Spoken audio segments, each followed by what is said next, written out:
Welcome to the video series second, that is a ವರ್ಗ ಸಮೀಕರಣ. ಇಲ್ಲಿ ಕೊಟ್ಟಂತ ಪ್ರಶ್ನೆ ವರ್ಗ ಸಮೀಕರಣವೇ ಅಲ್ಲವೇ ಅಂತ ನಾವು ಡಿಸೈಡ್ ಮಾಡೋಣ. ಇದು ಕೊಟ್ಟಂತ ಉದಾಹರಣೆ, ಈ ಉದಾಹರಣೆ ವರ್ಗ ಸಮೀಕರಣ ಹೌದು ಅಲ್ಲವೇ ಅನ್ನುವಂಥ ಒಂದು ನಿರ್ಧಾರವನ್ನು ನಾವು ಮಾಡಬೇಕು. ಕೊಟ್ಟಂತದ್ದನ್ನು ಮೊದಲು ನಾವು ಬಿಡಿಸ್ಕೊಳ್ಬೇಕು.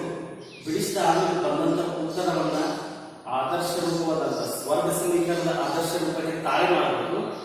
ಅದು ಸರಿ ಹೋದರೆ ಇದು ಕೊಟ್ಟಂತಹ ಒಂದು ಉದಾಹರಣೆ ವರ್ಗ ಸಮೀಕರಣವಾಗಿರುತ್ತೆ ಅಥವಾ ಇಲ್ಲ ಅಂತ ನಾವು ಹೇಳ್ಬೇಕಾಗುತ್ತೆ. ಇದನ್ನ ಬಿಡಿಸೋಣ. ಇಲ್ಲಿ ನೋಡಿ, equal to side left side ಎಡಗಡೆ ಒಂದು ಎಲಿಮೆಂಟ್ ಇದೆ, ಬಲಗಡೆ ಒಂದು ಎಲಿಮೆಂಟ್ ಇದೆ. ಇದನ್ನ ಎರಡನ್ನು ನಾವು ಬಿಡಿಸೋಣ. X multiplied with x, x square plus x into 1 x plus 8 ಇಲ್ಲಿ ಎರಡು ಟರ್ಮ್ಸ್ ಇದಾವೆ. First term to the other term of the second. ಮೊದಲನೇ ಒಂದು ಸಂಖ್ಯೆಯಿಂದ ಎಲ್ಲ ಸಂಖ್ಯೆಯ ಎರಡನೇ ಎಲ್ಲ ಸಂಖ್ಯೆಗೆ ಗುಣಾಕಾರ ಮಾಡೋದು. X square X into 2 minus 2x plus 2 into X plus 2x plus into minus minus 2 into 2 4. ನಾವು ಬಂದಂತ ಇದನ್ನ ನಾವು ಸರಳೀಕರಣ ಮಾಡಬೇಕು. ಸರಳೀಕರಣ ಮಾಡಬೇಕಾದ್ರೆ ಆದರ್ಶ ರೂಪ ಹೇಗಿದೆ? ಆದರ್ಶ ರೂಪ ax square plus bx plus c equal 0. ಅಂದ್ರೆ ಬಲಗಡೆ 0 ಇದೆ, ಎಡಗಡೆ ಟರ್ಮ್ಸ್ ಇದೆ. ಅದಕ್ಕೋಸ್ಕರ ಈ ಬಲಗಡೆ 0 ಅನ್ನು ಮಾಡಿ ಇಲ್ಲದ ಎಲ್ಲ ವ್ಯಾಲ್ಯೂಗಳನ್ನ ತೆಗೆದುಕೊಂಡು ಬರೋಣ. ಅದಕ್ಕೂ ಮುಂಚೆ ಇಲ್ಲಿ ಒಂದು ಸ್ವಲ್ಪ ಸಿಂಪ್ಲಿಫಿಕೇಶನ್ ಇದೆ ನೋಡಿ, ಇದನ್ನು ತೆಗೆದುಕೊಂಡು x square plus x plus 8 right side of equal to sign ಬಲಗಡೆ ಇದ್ದಂತ ಎಲಿಮೆಂಟ್ ಅನ್ನು ಎಡಗಡೆ ತೆಗೆದುಕೊಂಡು ಬಂದ್ರೆ ಪ್ಲಸ್ ಇಂದ ಮೈನಸ್ ಆಗ್ತದೆ. ಮೈನಸ್ ಎಕ್ಸ್ ಸ್ಕ್ವೇರ್ ಮೈನಸ್ 4 ಇದೆ, ಈ ಕಡೆ ಬಂದ್ರೆ ಪ್ಲಸ್ 4 ಆಗ್ತದೆ. ಈ ಕಡೆ 0. ಇಲ್ಲಿ ನೋಡಿ, ಇಲ್ಲಿ ಎಕ್ಸ್ ಸ್ಕ್ವೇರ್ ಇದೆ, ಆಮೇಲೆ ಇಲ್ಲಿ ಎಕ್ಸ್ ಸ್ಕ್ವೇರ್ ಇದು ಕ್ಯಾನ್ಸಲ್ ಆಗ್ತದೆ. X plus 8 plus 4 12 is equal to 0. ಇದು ನಮಗೆ ಬರುವಂತಹ ಉತ್ತರ. ಈ ಉತ್ತರವನ್ನ ಸಮೀಕರಣ ವರ್ಗ ಸಮೀಕರಣದ ಆದರ್ಶ ರೂಪಕ್ಕೆ ತಾಳೆ ಮಾಡಿದಾಗ ಎಕ್ಸ್ ಸ್ಕ್ವೇರ್ ಟರ್ಮ್ ಇಲ್ಲಿಲ್ಲ, ಇಲ್ಲಿ ಎಕ್ಸ್ ಸ್ಕ್ವೇರ್ ಟರ್ಮ್ ಇಲ್ಲ. ಅದಕ್ಕೋಸ್ಕರ ಆದ್ದರಿಂದ ಕೊಟ್ಟಂತಹ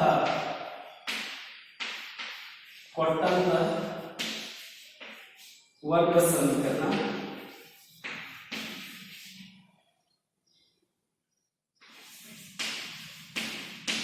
ಆದರ್ಶ ರೂಪದಲ್ಲಿ ಇಲ್ಲ. ಆದರ್ಶ ರೂಪದಲ್ಲಿ ಇಲ್ಲ. ಆದ ಕಾರಣ ಇದು ವರ್ಗ ಸಮೀಕರಣವಲ್ಲ. ಇದು ಬಹಳ ಮುಖ್ಯ. ಇದಕ್ಕೆ ನೀವು ಮಾರ್ಕ್ಸ್ ಬರೋದು. ನಿರ್ಧಾರ ನೀವು ಕೊಟ್ಟಂತ ಪ್ರಶ್ನೆಗೆ ಅದರ ತಕ್ಕ ಹಾಗೆ ಉತ್ತರವನ್ನು ಬರೆಯಬೇಕು. ಈ ನಿರ್ಧಾರಕ್ಕೆ ಮಾರ್ಕ್ಸ್ ಇರುತ್ತೆ. ಕೊಟ್ಟಂತ ವರ್ಗ ಸಮೀಕರಣ, ಈ ಕೊಟ್ಟಂತ ವರ್ಗ ಸಮೀಕರಣ ಆದರ್ಶ ರೂಪದಲ್ಲಿ ಇಲ್ಲ, ಈ ಆದರ್ಶ ರೂಪದಲ್ಲಿ ಇಲ್ಲ. ಅದಕ್ಕೋಸ್ಕರ ಇದು ವರ್ಗ ಸಮೀಕರಣ ಅಲ್ಲ. ಮುಂದಿನ ಉದಾಹರಣೆ, x plus 2 whole square is equal to x cube minus 4. ಇಲ್ಲಿ ನೋಡಿ, ಈ ಕೊಟ್ಟಂತ ಎಡಗಡೆ ಭಾಗದಲ್ಲಿರ್ತಕ್ಕಂಥ ಒಂದು ಸಂಖ್ಯೆ ಒಂದು ಪದ ಇದು a plus B whole cube ಗೆ ಹೋಲುತ್ತೆ. ಅದಕ್ಕೋಸ್ಕರ ಇದನ್ನ ನಾವು ಹೇಗೆ ಬರೆಯಬಹುದು ಅಂದ್ರೆ X cube plus 3x square 2. ಇಲ್ಲಿ a x ಆಗುತ್ತೆ, b 2 ಆಗುತ್ತೆ. x ಅದ a b ಏನಂತ x 2 ಅದ. ಇಲ್ಲಿ ಇದರಲ್ಲಿ a ವ್ಯಾಲ್ಯೂನ b ವ್ಯಾಲ್ಯೂನ ಸಬ್ಸ್ಟಿಟ್ಯೂಟ್ ಮಾಡಿದಾಗ ಬರ್ತಕ್ಕಂಥ ಉತ್ತರ 3a b ಸ್ಕ್ವೇರ್ ಅಂದ್ರೆ 2 ಸ್ಕ್ವೇರ್ ಪ್ಲಸ್ b ಕ್ಯೂಬ್ ಅನ್ನ 2 cube is equal to x cube minus 4. ಇದನ್ನ ಸರಳೀಕರಣ ಮಾಡೋಣ. x cube plus 3 into 2 6 x square plus ಇಲ್ಲಿ ನೋಡಿ ಎರಡಕ್ಕೆ 4 x plus 8 is equal to x cube minus 4. ಕೊಟ್ಟಂತ ಆದರ್ಶ ರೂಪ ax plus bx plus c is equal to 0. ಅಂದ್ರೆ ಬಲಗಡೆ ನಾವು 0 ಅನ್ನು ಕನ್ಸಿಡರ್ ಮಾಡಿ ಉಳಿದಿದ್ದೆಲ್ಲ ಪದಗಳನ್ನ ಎಡಗಡೆ ತೆಗೆದುಕೊಂಡು ಬರೋಣ. x cube plus 6x plus 12x plus 8 x cube right side x cube ಈ ಕಡೆ ಬಂದ್ರೆ minus x cube ಆಗುತ್ತೆ plus minus 4 ಇಂದ ಈ ಕಡೆ ಬಂದ್ರೆ plus 4 ಆಗುತ್ತೆ is equal to 0 ಈ x cube ಆಮೇಲೆ ಈ x cube ಕ್ಯಾನ್ಸಲ್ ಆಗುತ್ತೆ ಉಳಿದಂತ ಟರ್ಮ್ಗಳು 6x square plus 12x plus 12 is equal to 0 ಇದು ಕೊಟ್ಟಂತಹ ಸಮೀಕರಣವು ಆದರ್ಶ ರೂಪಕ್ಕೆ ಹೋಗುತ್ತದೆ ಅಂದ್ರೆ ಆದರ್ಶ ರೂಪಕ್ಕೆ ಹೋಗುತ್ತದೆ ax square plus bx plus c is equal to 0 ಗೆ ಹೋಗುತ್ತದೆ ಅದಕ್ಕೋಸ್ಕರ ನಾವು ಇದನ್ನ ಈ ಸಮೀಕರಣವು ಅಂದ್ರೆ ಕೊಟ್ಟಂತಹ ಬಹುಪದೋಕ್ತಿಯು ಆ ವರ್ಗ ಸಮೀಕರಣದ ಆದರ್ಶ ರೂಪಕ್ಕೆ ಹೋಗುತ್ತದೆ ಅದಕ್ಕೋಸ್ಕರ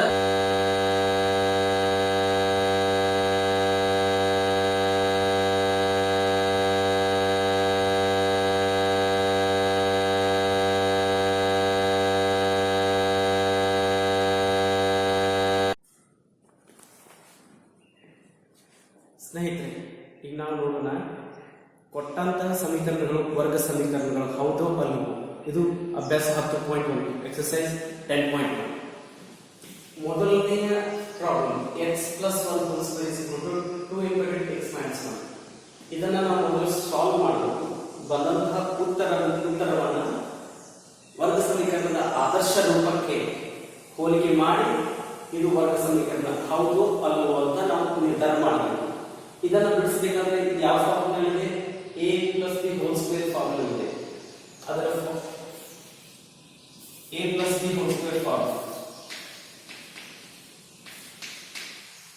is equal to a square plus 2ab plus b square ಅಂತ ಬರುತ್ತೆ a ದ ವ್ಯಾಲ್ಯೂ x ಇದೆ b ದ ವ್ಯಾಲ್ಯೂ 1 ಇದೆ ಈ ಸೂತ್ರದಲ್ಲಿ ಈ ವ್ಯಾಲ್ಯೂ ಅನ್ನು ತುಂಬಬೇಕು ಆವಾಗ x square plus 2 into x into 1 plus 1 square is equal to 2 into x 2x 2 into 3 plus and minus 2 into 3 6 ಹೌದಾ ಆಮೇಲೆ ಇದನ್ನು ಸಾಲ್ವ್ ಮಾಡೋಣ x square plus 2 into x into 1 2x plus 1 square is 1 is equal to 2x minus 6 so ಆದರ್ಶ ರೂಪದಲ್ಲಿ ನಿಮಗೆ ಗೊತ್ತಿರುವ ಹಾಗೆ ax square plus bx plus c is equal to 0 ಇದೆ ಇಲ್ಲಿ 0 ಇಲ್ಲ ಇವೆಲ್ಲವನ್ನ ಎಡಗಡೆ ತೆಗೆದುಕೊಂಡು ಬರೋಣ ಆವಾಗ x square plus 2x plus 1 minus 2x plus 6 is equal to 0 x square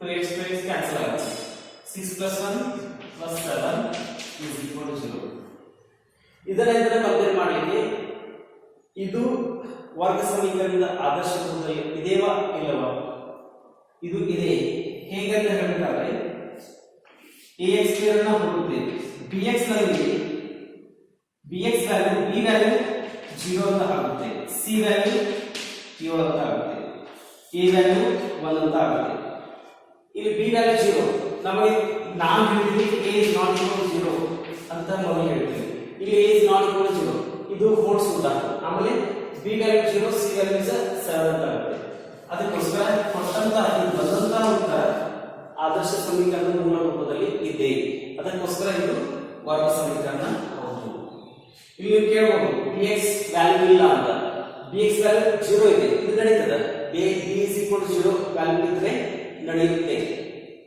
ಅದಕ್ಕೋಸ್ಕರ ಇದನ್ನು ನಾವು ವರ್ಗ ಸಮೀಕರಣ ಅಂತ ಹೇಳುತ್ತೇವೆ ಸ್ನೇಹಿತರೆ ಇದನ್ನ ಮಲ್ಟಿಪ್ಲೈ ಮಾಡಬೇಕು ಆಮೇಲೆ ಇದನ್ನ ಮಲ್ಟಿಪ್ಲೈ ಮಾಡಬೇಕು ಇದನ್ನ ಸಾಲ್ವ್ ಮಾಡಬೇಕು ಸಾಲ್ವ್ ಮಾಡಿ ಬಂದಂತಹ ಉತ್ತರವನ್ನ ಆದರ್ಶ ರೂಪಕ್ಕೆ ಹೋಲಿಕೆ ಮಾಡಬೇಕು ನೋಡೋಣ ಸ್ನೇಹಿತರೆ x into x x square plus into plus plus x into 1 x minus into plus minus 2 into x 2x minus into plus minus 2 into 1 2 is equal x into x x square x into plus plus x into 3 3x minus into plus minus 1 into x x minus into plus minus 3 into 1 or 1 into 3 is 3 ಆದರ್ಶ ರೂಪವನ್ನು ನಾವು ನೋಡಬೇಕಾದ್ರೆ ಈ value ಅನ್ನು ಎಡಗಡೆ ತೆಗೆದುಕೊಂಡು ಬರಬೇಕು ಅವಾಗ x square plus x minus 2x ಏನಾಗುತ್ತೆ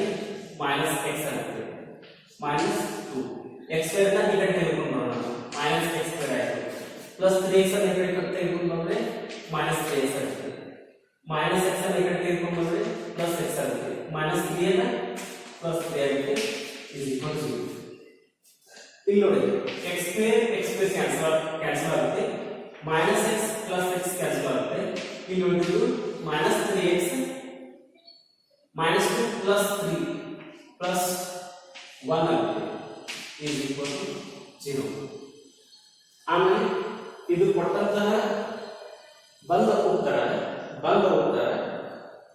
ಆದರ್ಶ ರೂಪ ವರ್ಗ ಸಮೀಕರಣ ಆದರ್ಶ ರೂಪಕ್ಕೆ ತಾಳೆ ಆಗಲ್ಲ. ಯಾಕೆ ಹೇಳಿ ಇಲ್ಲಿ a is equal to 0 ಆಗುತ್ತೆ. ಇಲ್ಲಿ a is equal to 0 ಆಗುತ್ತೆ. a should not be 0 ಅಂತ ನಾವು ಹೇಳಿದ್ವಿ. ಇದು ಕಂಡೀಷನ್ ತೋರಿಸುತ್ತಾ ಆದರೆ a is equal to 0 ಆಗುತ್ತೆ. ಅದಕ್ಕೋಸ್ಕರ ಇದು ವರ್ಗ ಸಮೀಕರಣ ಅಲ್ಲ.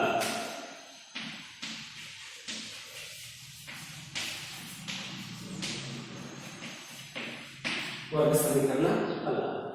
ಸ್ನೇಹಿತರೆ ಇಲ್ಲಿ ನೋಡೋಣ, x square plus 3x plus 1 is equal to a minus b whole square ಅಂದ್ರೆ a square minus 2ab a square minus b square, sorry the x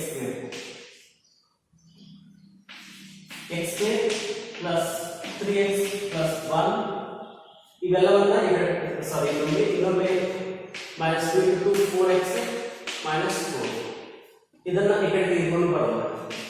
x square plus 3x plus 1 minus x square minus ಈ ಕಡೆ ಬಂದು plus ಆಗುತ್ತೆ, plus minus ಇದು plus ಆಗುತ್ತೆ, plus 4 is equal to 0. ಈ plus x square ಈ minus x square cancel out. ಉಳಿದು 3x plus 4x is a 7x. 3x plus 4x is 7x. ಉಳಿದಿದ್ದು 4 ಮತ್ತು 4 plus 1 is a 5. ಇದು ax square plus bx plus c is equal to 0 ಕ್ಕೆ ಹೋಲಿಕೆ ಆಗಲ್ಲ. ಅದಕ್ಕೋಸ್ಕರ ಇದು ವರ್ಗ ಸಮೀಕರಣವಲ್ಲ. ನಿರ್ಧಾರವನ್ನು ಬರೆಯಲೇಬೇಕು. ಎಲ್ಲ ಉದಾಹರಣೆಗಳಲ್ಲಿ ನಮ್ಮ ನಿರ್ಧಾರವನ್ನು ಕೆಳಗೆ ಬರೆಯಲೇಬೇಕು. ಆದ್ದರಿಂದ ವರ್ಗ ಸಮೀಕರಣವಲ್ಲ. ಇಲ್ಲಿ ನೋಡಿ x minus 2 whole cube ಇದು a minus b whole cube ಗೆ ಸಮನಾಗುತ್ತೆ. ಅವಾಗ a cube minus b cube minus 3a square plus 3ab square ಇದು ಫಾರ್ಮುಲಾವನ್ನು ಅಲ್ಲಿ ತುಂಬಿಡೋಣ. x cube minus 4x square minus x plus 1 is equal to a value x ಇದೆ, b value 2 ಇದೆ. ಅವಾಗ a cube ಬಂದ್ರೆ x cube minus 2 cube minus 3x square b plus 3x b square. ಇದನ್ನ ನಾವು solve ಮಾಡೋಣ. x cube minus 8 minus 3 into 2 6x square plus 2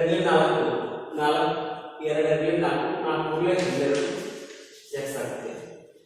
ಇದು x cube minus 4x square minus x plus 1. ಇಲ್ಲಿ ಇರತಕ್ಕಂತ ಎಲ್ಲ term ಅನ್ನ ಈ ಕಡೆ ತೆಗೆದುಕೊಂಡು ಬರೋಣ. x cube minus 4x square minus x plus 1 minus x cube plus 8 plus 6x square minus 12 is equal to 0. ಇಲ್ಲಿ ನೋಡಿ x cube ಇದೆ, ಈ x cube ಕ್ಯಾನ್ಸಲ್ ಆಗುತ್ತೆ. ಆಮೇಲೆ minus 4x square plus 6x square ಉಳಿದಿದ್ದಷ್ಟು 2x square ಉಳಿಯಿತು. ಆಮೇಲೆ minus 12x minus x minus 13x ಆಮೇಲೆ a plus 1 9 ಇದು ಕೂಡ ax plus bx plus c is equal to 0 ಆದರ್ಶ ರೂಪಕ್ಕೆ ಹೋಗುತ್ತೆ. ಅದು ವರ್ಗ ಸಮೀಕರಣ ಹೌದು. ವರ್ಗ ಸಮೀಕರಣ ಹೌದು. ಇದರ ಫಂಡ ಏನಂದ್ರೆ ಯಾವುದೇ ಒಂದು ಕೊಟ್ಟಂತಹ ಸಮೀಕರಣವನ್ನ ಸರಳೀಕರಣ ಮಾಡಿ ಅದನ್ನ ಸಾಲ್ವ್ ಮಾಡಿ ಒಂದು ಆನ್ಸರ್ ಅನ್ನ ಹುಡುಕಬೇಕು. ಆ ಬಂದಂತ ಆನ್ಸರ್ ಅನ್ನ ವರ್ಗ ಸಮೀಕರಣದ ಆದರ್ಶ ರೂಪಕ್ಕೆ ಹೋಲಿಕೆ ಮಾಡಿದ ಮೇಲೆ ಅದು ಹೋಲಿಕೆ ಆದ್ರೆ ಕೊಟ್ಟಂತಹ ಉದಾಹರಣೆ ಆ ವರ್ಗ ಸಮೀಕರಣ ಹೌದು ಅಂತ ಬರೀಬೇಕು, ಇಲ್ಲ ಅಂದ್ರೆ ಇಲ್ಲ ಅಂತ ಬರೀಬೇಕು.